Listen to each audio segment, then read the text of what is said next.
Hello, everyone. Good evening. Vivian, my dear.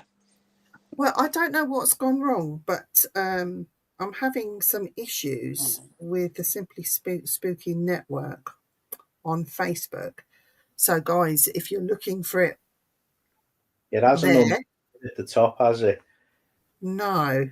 StreamYard does that to us all the time. It's always the Facebook one. It doesn't share it to when you're looking in the top right. No, I know. I don't know what that is about. So I'm going to have a little fiddle. So you guys, for a moment, Jonathan, gave yourself. Seen that file then. Chris, I have no idea what you mean. You talk amongst yourselves for a minute. We can talk amongst ourselves. Yes. Goodness. Oh, it's the case of Haunted Scouse, this, you know. News on the guest. Literally, Chris, everything we touch breaks. Yeah. Chris, introduce yourself and tell Jonathan what you do. Right, okay. So I'm Chris Cummings, and I'm one half of Haunted Scouse. Adam Billing is the other half, who will hopefully be joining us soon. And we are paranormal investigators. Adam's based on the Wirral, and I'm from Liverpool. And yeah, we've been doing this for about 4.5 years now, and built up a substantial following, and there's quite a substantial back catalogue of episodes as well now. Gone through 3 computers in that time, editing. So what sort of things do you investigate? So primarily, we're both massive history fans. So we started out, the whole premise of Haunted Scouse was, because Adam's a primary school teacher, the whole premise was, where did we hear the stories about when we were growing up? You know, which places were we told people had creepy feelings, or they had experiences? And then we made a list of 5 each, 5 on the Wirral where Adam is, 5 on my side, and we set out to just do 10 episodes of let's go and investigate. We've seen videos of these places, but let's investigate people's stories and see if we could find any weight to add behind it. Brilliant. What stories did you look at then? Well, from my side, Liverpool's blessed, like the Wirral is, with a lot of beautiful public parks that have been, historically were donated to the people of the city. So it's one of the few areas where the city council can't sell it off, because it doesn't actually physically, legitimately own the land to do so. But a lot of them were stately homes, big manor houses, and that's where a lot of people have experienced the typical Victorian gentleman or lady in white, and even down to children being seen. It was we had the same stories on both sides, and we just thought, no one's ever gone out there and actually said, "Can we put some meat on the bones of this story?" A lot of us had grown around an author called Tom Sleman. He wrote quite a few books about Liverpool and the hauntings of Liverpool. Hi, Lisa. This is our crowd starting to jump in now as well, I think. Hi, so we tried to jump in with we had the idea of also looking at the Tom Sleman books. Hi, Kaz. There's Mike. Hi, Mike. Hi, Mike. Two of our long-standing followers there, who actually got the first Haunted Scouse wedding. They got married last year, so it was so it's nice. Yeah. Oh, congratulations. So yeah, it's lovely. Honestly, Haunted Scouse bringing people together. I mean, they were already together, but but you might have seen there, just to touch on that with Mike popping on. It's another big thing for me when we started. Our first ever episode had my sister in, and my sister's got spina bifida. So I've grown up around disabilities. Our own daughter, Grace, has got autism and a severe learning difficulty. So I've spent my whole life around people with disabilities. But with the physical aspect of it, where there was no mental disability, it was a frustration that something the paranormal was something you tended to just be told, sorry, there's no access. So in the first ever episode, my sister appears in it with me and Adam, as if, and it was to point out, just because you're in a wheelchair doesn't mean to say you can't be a paranormal investigator. When we host events, we try our best to get events that are at least 50% accessible. We half the ticket price. And then, as Mike has said, and my sister, we were the first ones to actually turn around to host an event and say, we can't give you the full venue but we can give you half. And literally, they ripped our arms off for it. It's like no one's ever offered us half a venue before. So that is another big thing for Haunted Scouse is we've tried to find as many locations that are accessible as possible to both investigate and to actually invite people along. Well, I appreciate that massively because I'm in a wheelchair half the time. Not always. I can walk around the house whenever I go out. I'm out of the chair. Who's that? Hi, Doc. Hi, Doc. You okay, Dan? That's another one of our guys. There's Mike again. He's lovely, isn't he? Loves his aeroplanes, does Mike. So yeah, he's notice how Kaz had a picture of the two of them, and Mike has been Kaz off for a picture of an aeroplane in his. Oh, poor Kaz. I'll just point that out, Kaz. You can give him a little look now. See, Adam's just said hello in the chat there. So has you got the link? You should have the link anyway. Have I got the link now, Honey Pie? No, it's I've just bloody hell, you can't get the staff anymore, can you? You'll have to suck her. Yeah, it'll become the Spooky John show instead of the Spooky Pig show. Hang on. He's asking me to do something here, and I don't know what I'm doing.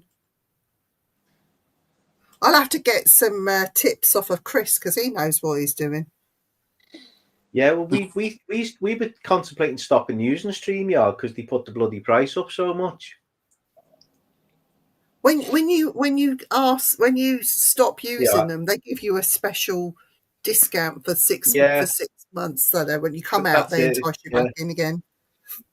So Adam said he's backstage waiting. Where? Oh, hang on. What's going on here? Oh, hang on. Put your glasses on. Oh, he's down there. Right, get ready, everybody. Down where? You'll hear the screams now. Wait till he's a handsome bloke. All the girls are going to go mad when we put him up because he's good looking. Don't get jealous, John. All those females that have just left the chat are going to come back now. There he is. There he is. Look at that bloke there. Evening, hope you're okay. He's brought the glamour to the channel. I thought I brought the glamour to everyone's like that now, watching it. Oof, oof, oof. Here he is. You're right, Adam. Okay, yeah. How you doing, mate? Right? Yeah, not too bad. Sorry, I was so late, but yeah, just such is life. But I'm here now. We were just bigging you up there, you know. Really? I thought my ears were burning. No, I've just been saying anything bad about you at all. I was just briefly saying about how we started out and everything to Jonathan, and then Mike and Kaz popped on. So I said about trying to be disability inclusive, especially wheelchair users, and Jonathan was saying he uses a wheelchair as well, so appreciates that. Well, I mean, that's the thing, isn't it? Like we always try and look for locations that are accessible, and we know that half the time that with these old buildings, half it isn't. You can't maybe get downstairs into the spooky basement or up into the spooky attic or whatever it would be. But at least even offering half of it at a discounted price, it's better than nothing, really. And like we've said, Chris, the majority of the time on that sort of ground level, through that big grand entrance or in that sort of open doorway where so many people walked in and out, that's probably where most of the activity potentially could be. Yeah. Well, that's, one of the best places we've had an event, and Mike came to, he's been a couple of times now, is Bronigarth Hospital over by Portadic. And when you think about it, why do I know that companies are saying it. Sorry. I know that name from somewhere. Bronigarth. Yeah. Yeah, it's just outside Porthmadog in Wales, but it's but yeah, we see event companies all the time that say it's not accessible. And it is. It's a hospital. Of course it's accessible. It's got accessible toilets. Andy and Virginia really do keep on top of things. That, Andy's doing his best to keep on, the upkeep of it and everything. And it's such a vast, as Adam said, that ground floor is huge. You get lost in it. You don't even have enough time to show everyone around all of it. And yet other event companies say, sorry, it's inaccessible. Sorry, that was for Bobby. He's in Florida. But do we all have to do that to Bobby? Hi, Bobby. You do a double one. Hi, Bobby. At the whack away visit or whatever it is. Yeah. Oh, I can't do that. That's really complicated. Have I got the link yet, Vivykins? Yes. Okay, I'll be back in a moment. Okay. Okay, we'll see you in a moment. I think he might be going upstairs. No, I'm giving the link to my daughter. Oh, okay. I'm trying to send him upstairs.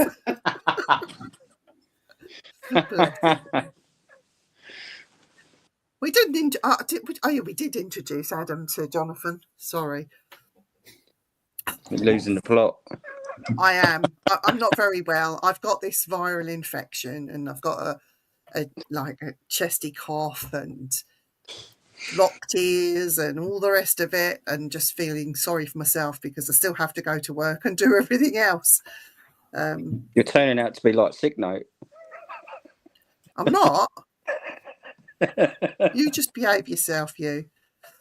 By the way, Sick Note is Dan Winter, who sadly isn't with us tonight because he's not been very well. But Dan, if you're watching this, big shout out to you. Love you, bro. We do miss you and we love you. And come back when you're ready. Dan, take no notice. Do you know, before we went live, they were saying, thank God Dan isn't on tonight. Hey, listen here, we got bloody Dan. We don't want Chris, I love you for that. Getting me into trouble. Adam, first chance you get, when you go out investigating with Chris in the dark when you're filming, just trip him up. Yeah, well, I mean, if you want to go and see the live that we just did at the weekend, not the weekend, when was it? It was on Sunday, was it, Chris? Sunday night, yeah. Yeah, Sunday night, go to about 56 minutes. Chris gets a nice little surprise from me hiding behind the door. So, yeah, that one for you. Did you throw a spider at him? No, we jumped out from behind the bleeding door. And, it's like the episode in The Ram, isn't it? When he was behind the door and he's always doing it. I'm getting old now. One of these days, I'm going to hit the deck and he's going to think I'm messing. I'm just not going to get up. Yeah. Trying to turn into an MVP the best we can, so we can catch our first one. So I'll tell you a secret. Chris, block your ears so you can't listen. Take him somewhere where there's loads of, those tailor's dummies, and they dress them up, don't they, in these some venues. But find one that you can move and put it right in the walkway, and then make him go on his own as a big, brave boy. Go investigate that place on your own, and then you'll see the dummy shit himself, and you've got the cameras on him. Well, we did do something quite decent at Hoylake Parade Community Centre, didn't we? That was like that. So we had access to an art building that I went and had a little look at, and it used to be a nursery. And I thought, since I knew the place quite well, I went and put the cameras there and sort of then blindfolded Chris, took him over, so he hadn't seen the place at all, and just sort of took the blindfold off him, and that was it then. So he kept him there with his blindfold on for about 20 minutes, and then he had to investigate the rest of the building for the half hour. So yeah, that was pretty decent. So who do you think is the most bravest out of the two of you? Is it Chris or is it you, Adam? Who holds their nerve better, do you think? I think we're both just as brave, but I scare easily. Do you? I can't imagine you scared. Everyone, Viv, we put a poll up for the last like 4 years. It gets to Christmas, and we say, "What's everyone's favourite moment of the year?" And every time it's me getting scared by something that's not paranormal. Yeah. You know, Like a camera it's turning on or something. yeah, when it's getting attacked by the dog in Staunton Woods, or A dog. yeah, we went live in Walton Woods, and some fella appeared from nowhere and walked past me, and I farted. So then you've got Mike, who we spoke about before. His lovely mum Gina comes to events. Gina has a habit of hiding in rooms that I don't know she's gone in, and she's about that big. Gina, she's only little, you know. And then she comes out the room as I'm walking in, and I'm still here. I don't know, and none of it's paranormal. It's just people. But no, I think Adam's the bravest one. I think, yeah. I get What more frightens scared. you though, Adam? Though, does anything spook you at all? Has anything unnerved you so far? Just working with Chris, to be honest. That's probably. I mean, for the thing that gets me mostly is it's opening closed doors. So, Joe, when you're walking around, or if you're setting shots up, or you're going to collect equipment and things, you'll see. I mean, well, Chris would see anyway, because if I've usually got a camera in my hand, it's Joe. You're either sort of talking to yourself, or singing to yourself, or distracting yourself, or most doors I open with my feet and just give it a quick boot, because if something's on the other side of it, it's getting the door in the face first. But yeah, it's hard, because I think when we first started this, and you go back sort of to when we were first filming, I think the first sort of year or so, a lot of it was like, it's like going on a roller coaster for the first time. But then once you've done it once, it's like, right, I need to go on the next one and make it bigger and better. And it's unless you want to pay out through the nose to or go to America, where there seems to be like one of these massive locations on every street corner, it's difficult to kind of instill that kind of fear in you. So we do try and make a few little experiments, or try and take one of the senses away, whether it be your eyes, your ears, just to try and heighten that. Yeah. So what was the one at Newton then, Ad?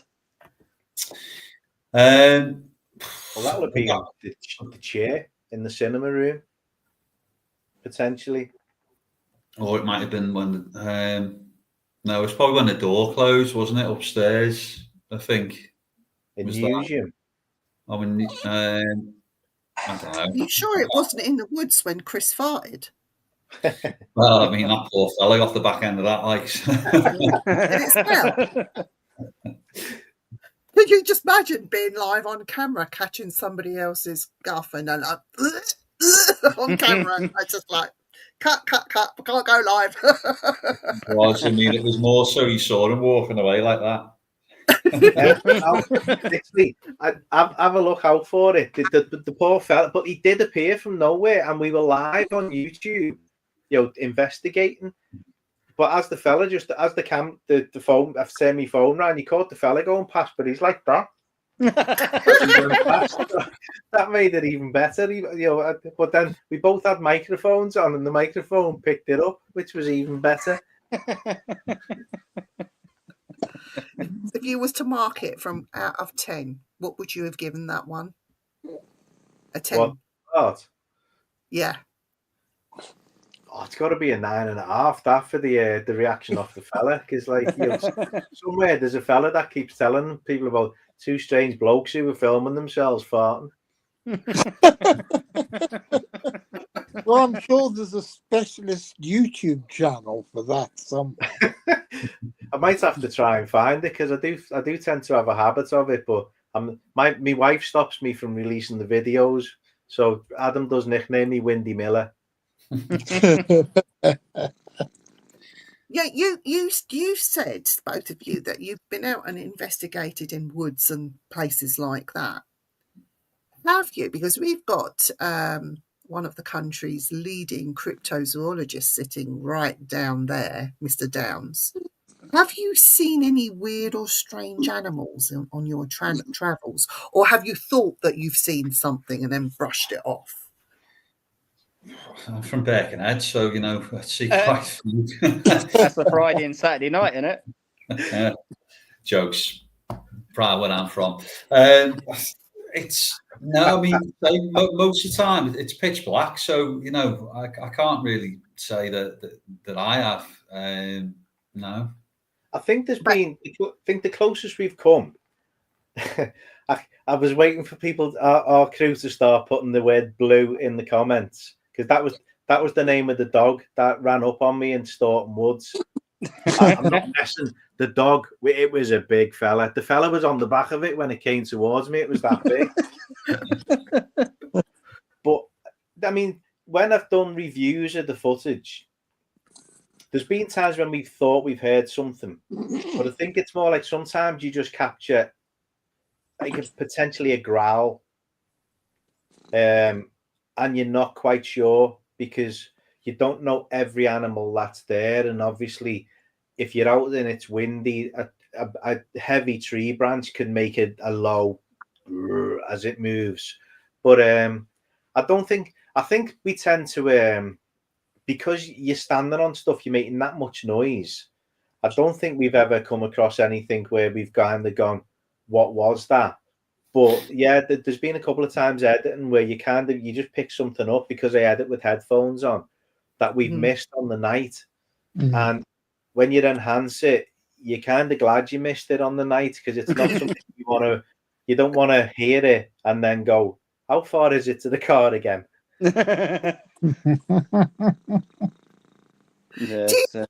If you did come across something like that, I mean, I know you had this interaction with the big dog called Blue, but would you stand your ground and be a bit more intrigued as to what it is you're actually looking at? Who's got a goat? That's what I thought, but it was the cat, probably. It's the cat. I lock my cat and dog out, otherwise I'd be the same. I'd have one here and one there.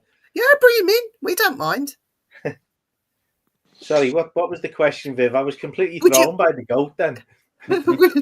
Would you stand your ground and investigate what was going on, or would you be more seriously, I am going to leg it now and run back to the car? I'll let Adam answer this, because this is the exact thing that we talked about when we started, of what not to do.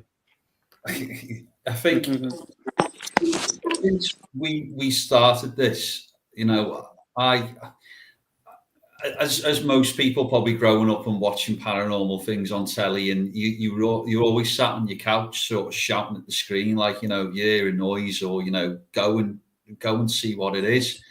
So we sort of look at it as, if we were sat at home, or if you were sat watching this, what would you be screaming at down the camera, or what would you be saying to us now? And 95% of the time it is, well, if you think you've heard something from down there, go down there and see it.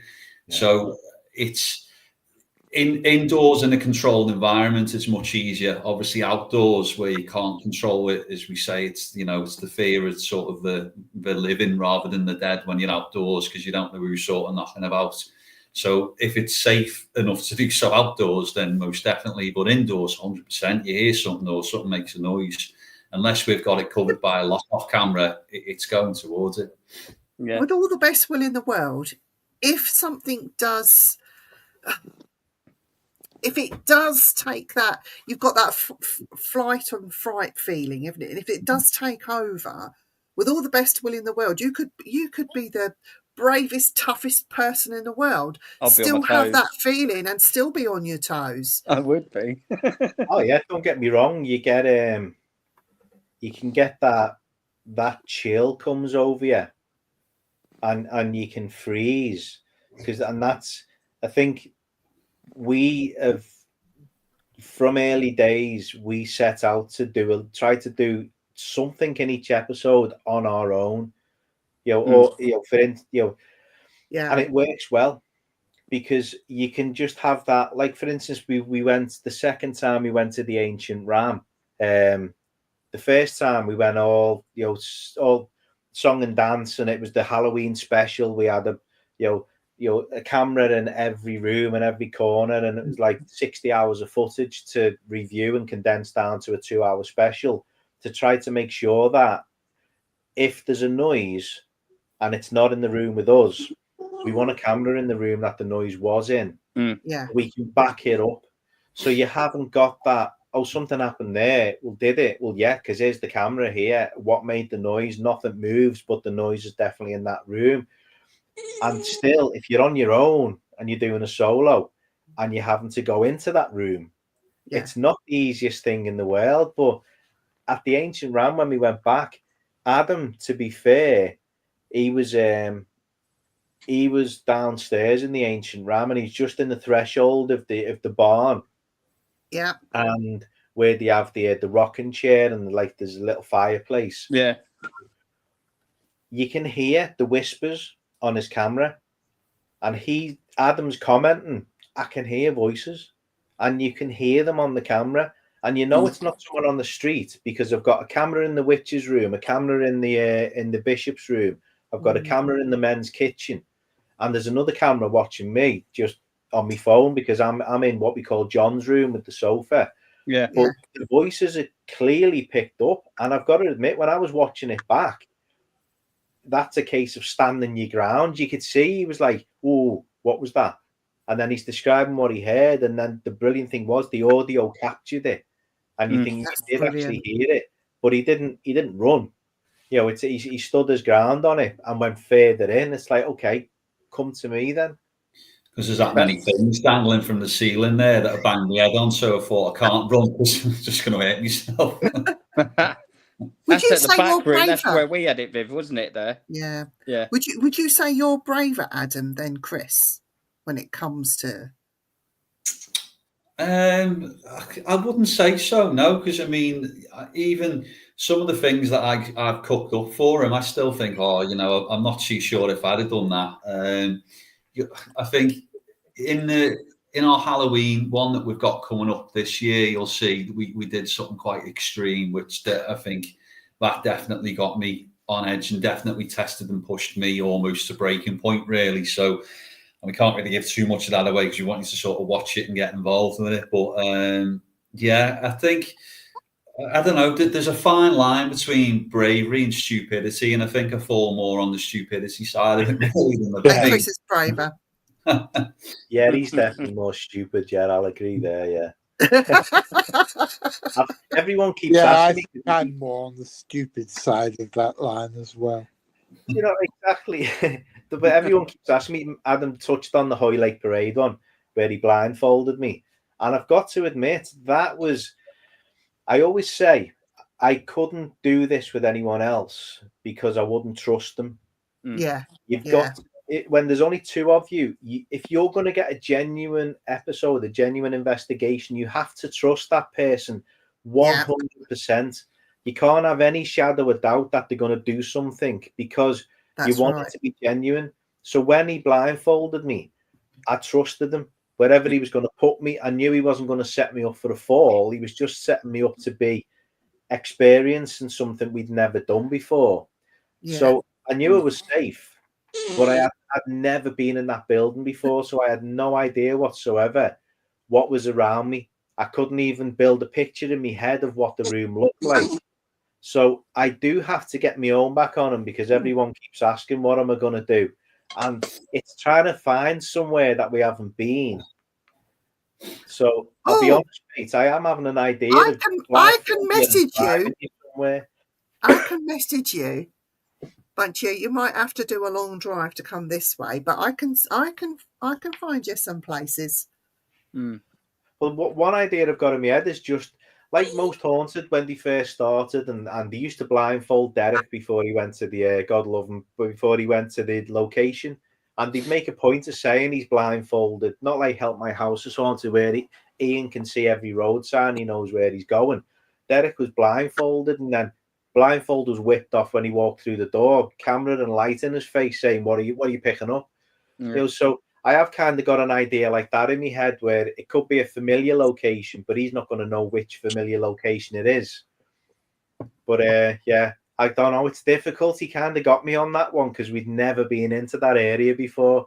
But I know everybody keeps asking, "Have you done something yet? Have you done it yet?" And it's like, you know if I've done it. Don't just blindfold him. Put him in a straight jacket as well.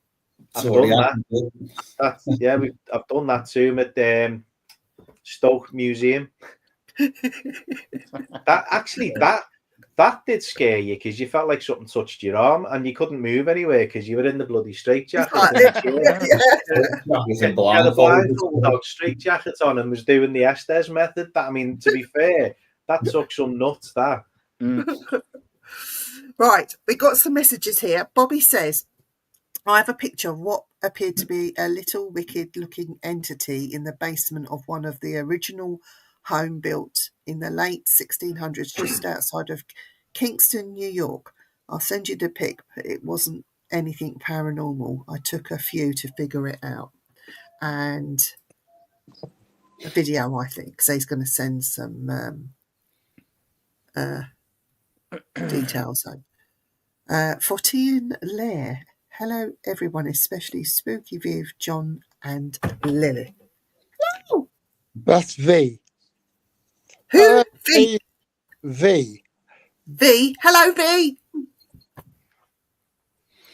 And I'm impressed, actually. You got Florida going on and everything here. It's like we've got someone who follows us from Georgia. Yeah, William. He jumps on every now and then when we have it. We do it a StreamYard. Well, sometimes we even reach Japan, but Yeah. it all depends. We have Japan, Florida. Shout out to Australia. We got a lady on here that's sitting in Australia right now. So yeah, we get about. We're a bit like Marge. All we'll say is just please tell your friends about Haunted Scouse because it's like, you know, the further, you know, speaking of margarine, the further you can spread us, the better. You know, show them. I know you don't want to move your cushion. Why? What am I showing them? What? Your logo, the shirts. You haven't got any shirts, have you? Or stuff out, or I haven't. They're in the wash. We've been. Yeah, Adam's got his on. Adam, let's have a look at it. Come on, model it for us. There's that goat again. Or was that Adam? It's Archie being very needy. Oh, is he? So I've got a hoodie. So we do. Oh, that's cool. It is good.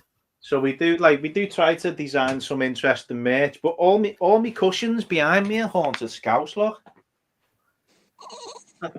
Walton Hall. Hey, look at that one. She's still there. The little ghost in the doorway.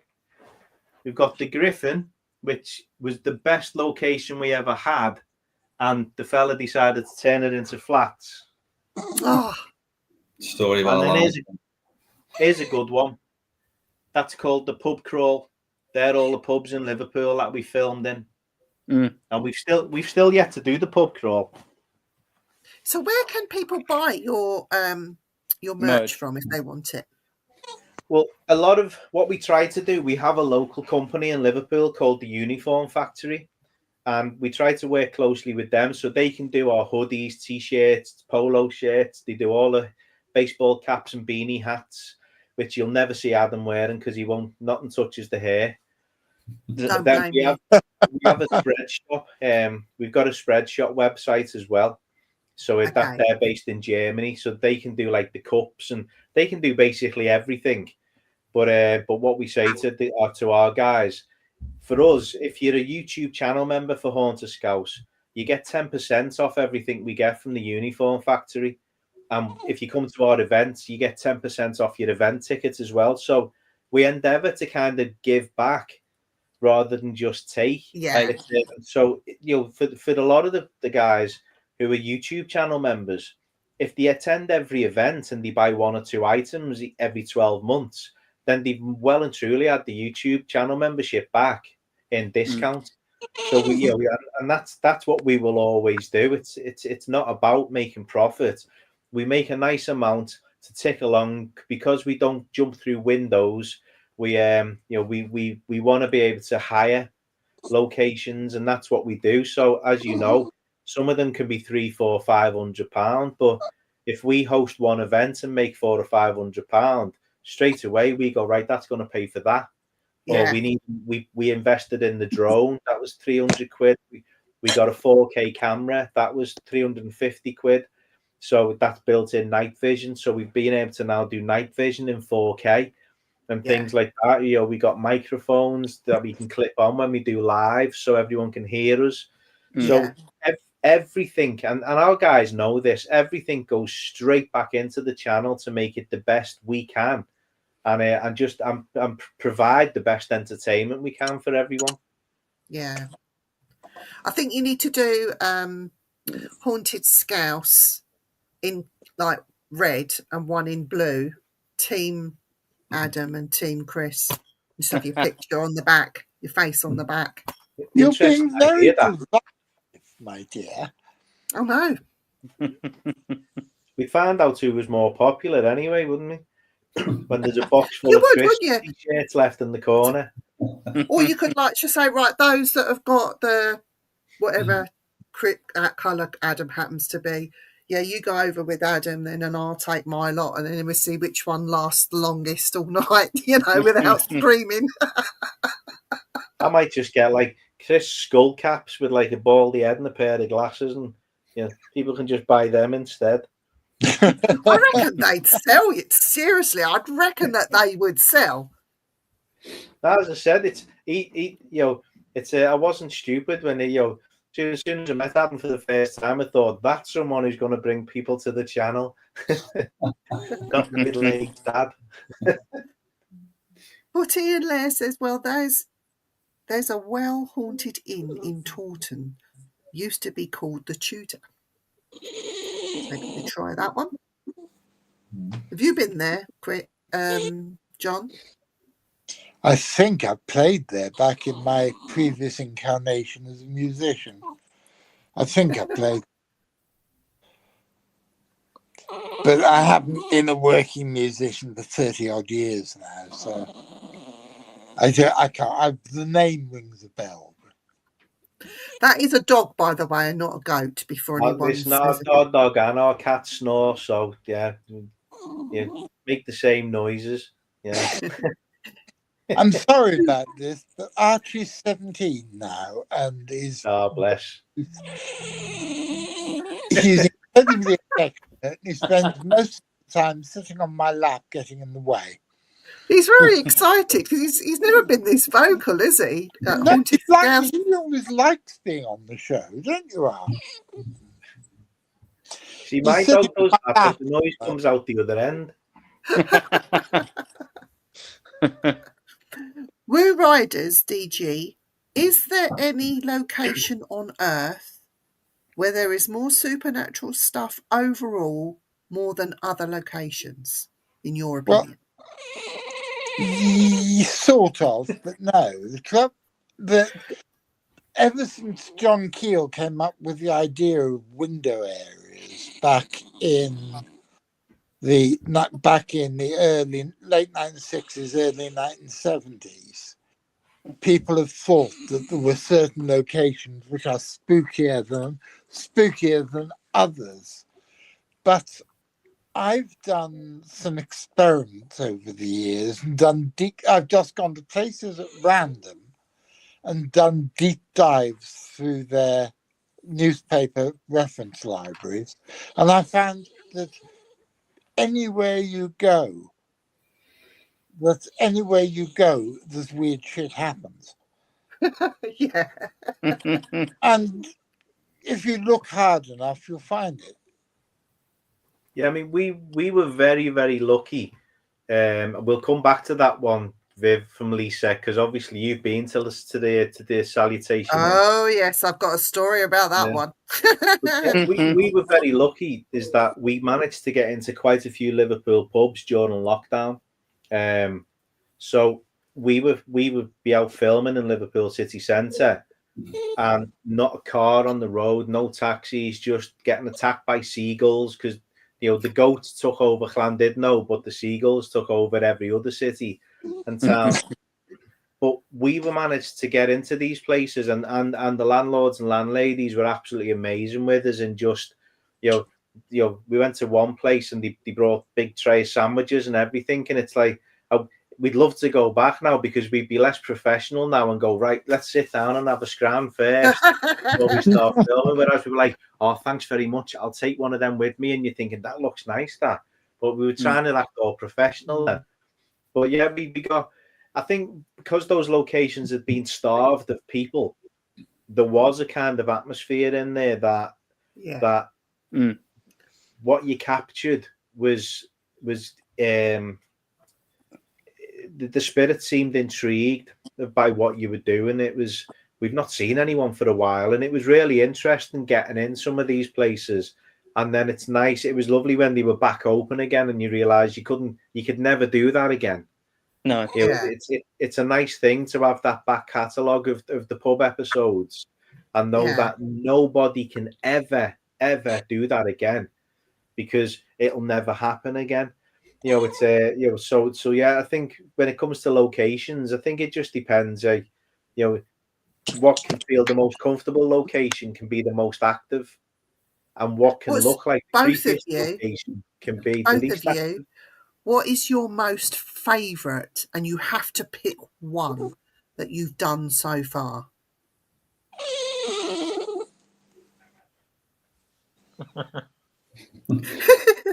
Now that's a very telling silence. Do you know what? I'm trying not to go right back to the beginning and Walton Hall, because it's so tempting. Because, as Adam said, the more you do it, the braver you become, but in a different way. You've got to be brave to do it in the first place.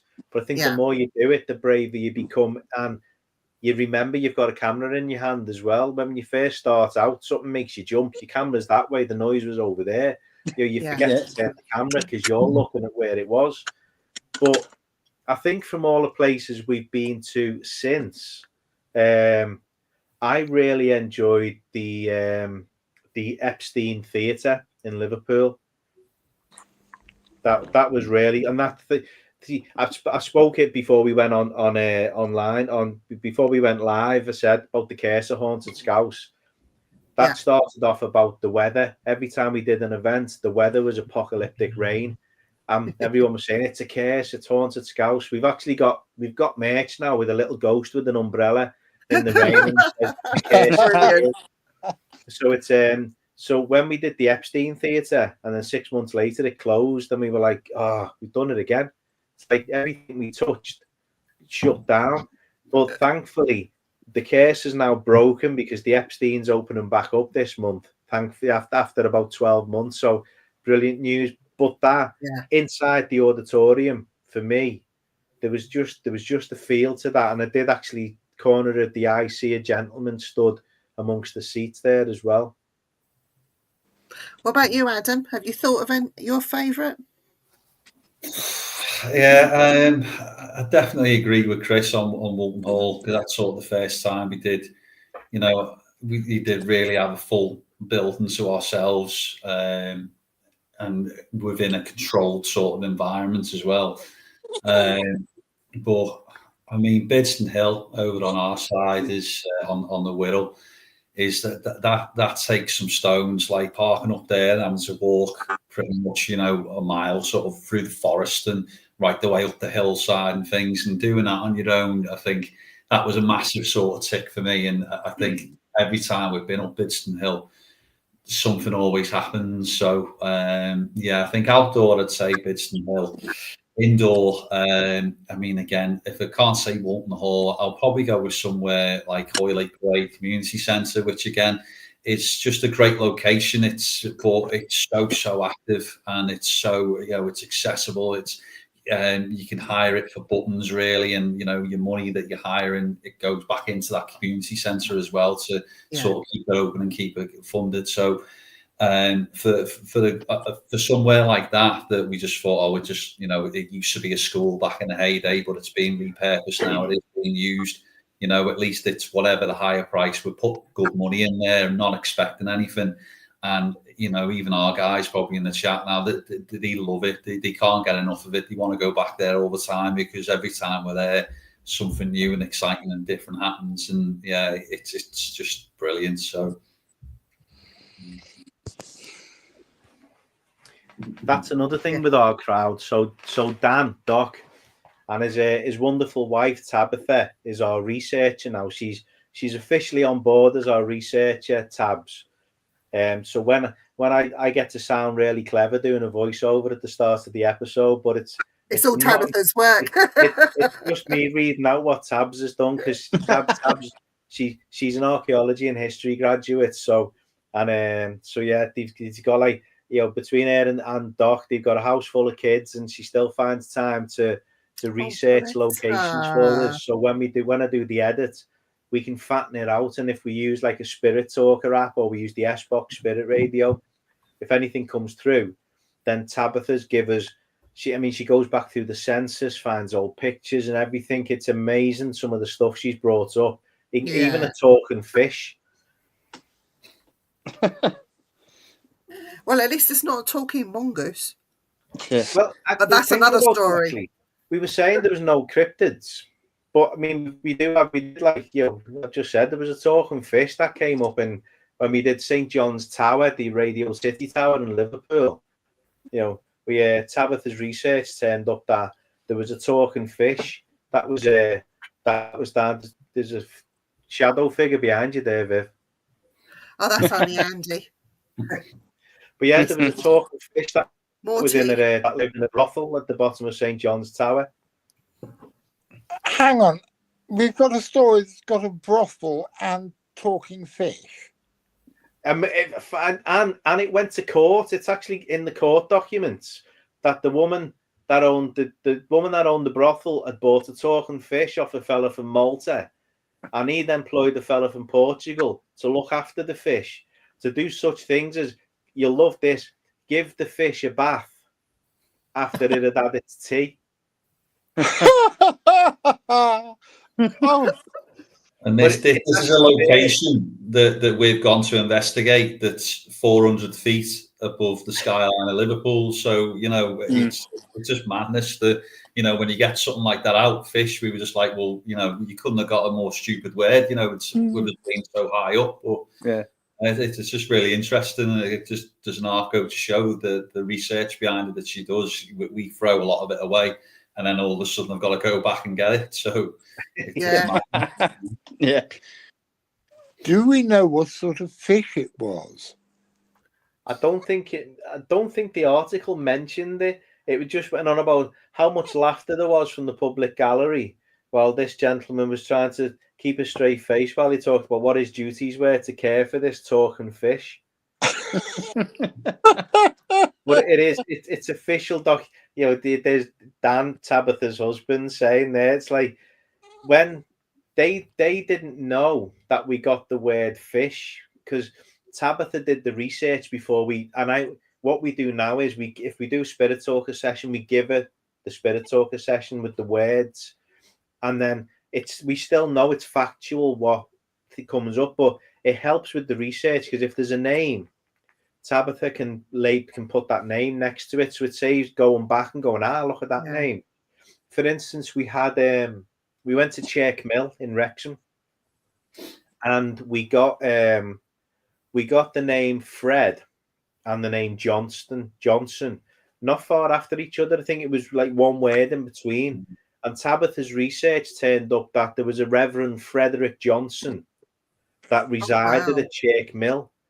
And yet, we're a big advocate for the apps, because if you're going to say a spirit can potentially manipulate a Ouija board, or it can flip pages on a book, then why can't it learn how to manipulate a device that is using the senses to throw out that word? And then when you get things like that, what are the odds on that Fred Johnson coming through? And there was a Frederick Johnson that lived there, and it's like, but without Tabitha's research, without Tabitha's research, you'd never know that. So Tabs, I know you'll be watching. You're absolutely amazing, mate, and we're lucky to have you on board. You look after her, because I tell you, if she's coming up with work like that, I mean, that's just outstanding. That's amazing. She got a nice bottle of red for Christmas off us, so she did all right. That's all right then. Never mind about sounds like she deserved the whole case on. Yeah. Right, Parker, you're a big fan here. Yeah. What questions do you have for Adam and Chris? So, I'll put Chris, you on the spot so then.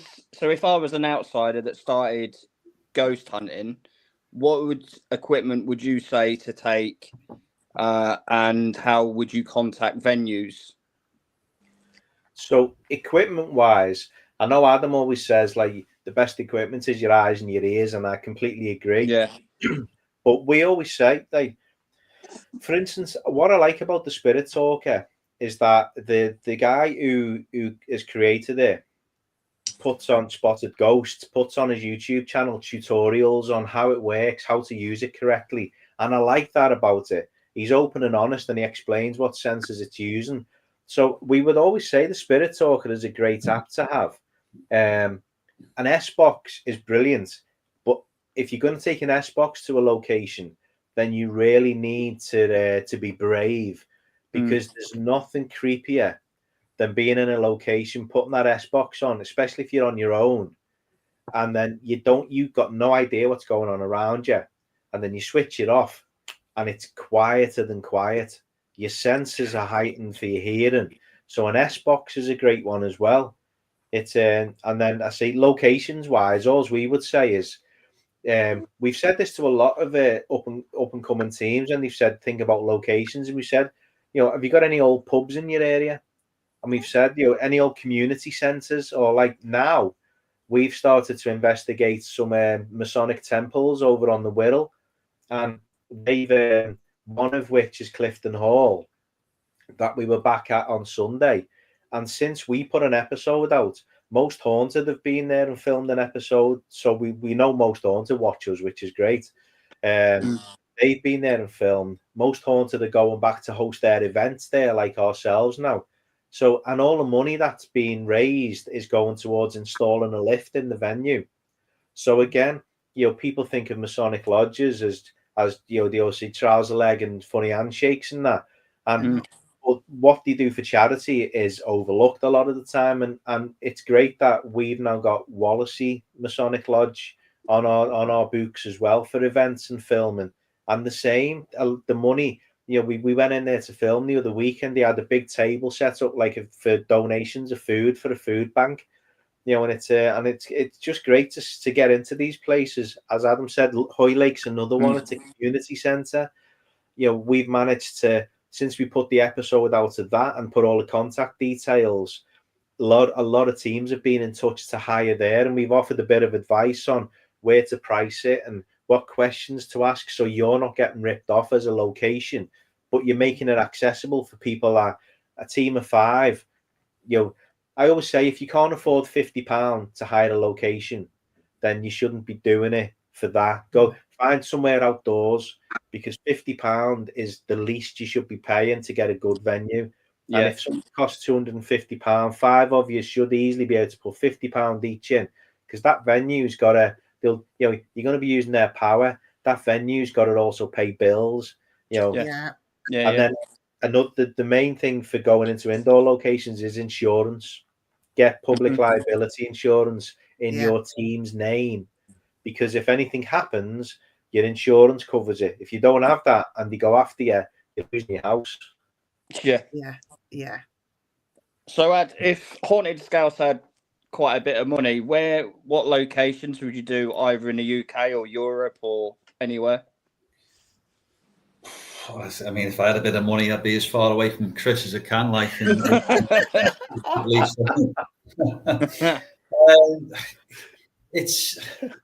It's difficult. Obviously, we've looked at a few, especially this year. We have branched out a little bit further than Merseyside, and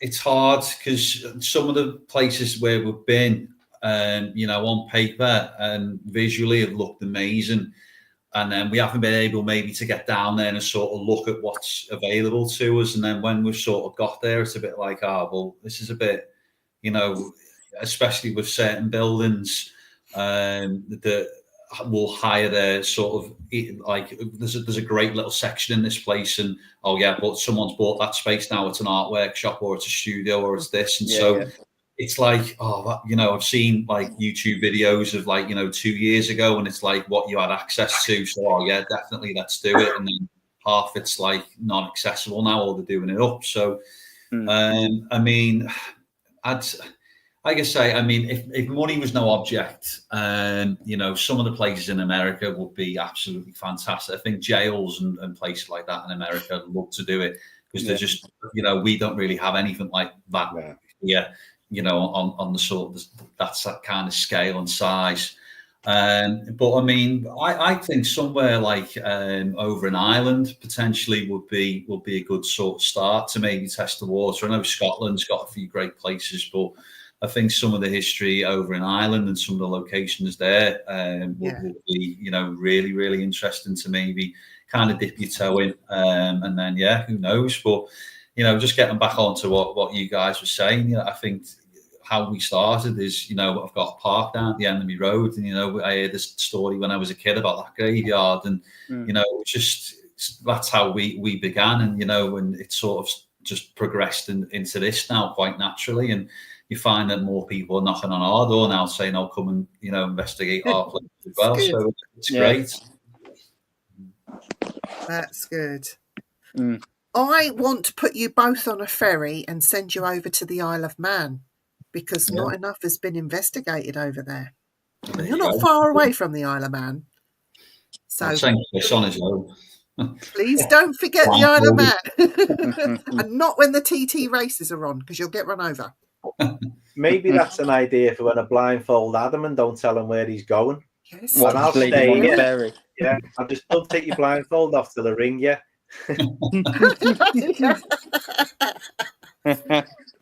Oh, bless you both. It's been absolutely fantastic having you both on. And I don't want to leave it so long before we get you back on. So we're going to get you back on really soon, guys. Maybe see what you've done throughout the summer. We're going to keep an eye on you and see what you've been up to. And I'm really intrigued to see this Halloween special when it comes out. Yeah, so am I. Yeah. But what we're going to do is after the summer, because I know you're going to be out investigating and doing all sorts of things in this glorious weather that's about to hit us. And we want to hear all about it. But more importantly, we want to hear about the locations, what you both experience, and maybe see how you feel. Maybe one of your supporters that comes out with you investigating on an event, maybe we'll get them on here with you and talk about one of the events that they had investigated with you. So I don't know if you want to do a competition or you have somebody in mind, or listen, 100%. I can 100% say there's a queue already forming. They're not shy, are they? We're visiting the Galleries of Justice for the first time next month, or this month actually, the end of this month. Yeah. So that's a new one for us all. We've got Staley Hill. Pick a name out of the hat, and that person has to come on here with you two. We'll send them a link. It's not a problem. And when we get you on, we'll talk about the event, how it went, and listen to it from their perspective. It's like getting a word in edgeways with Chris, though. So yeah, good luck to it.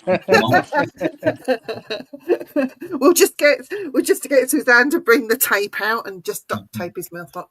Just, I mean, you just mute me mic from your end if it's sound. Yeah, we could do that.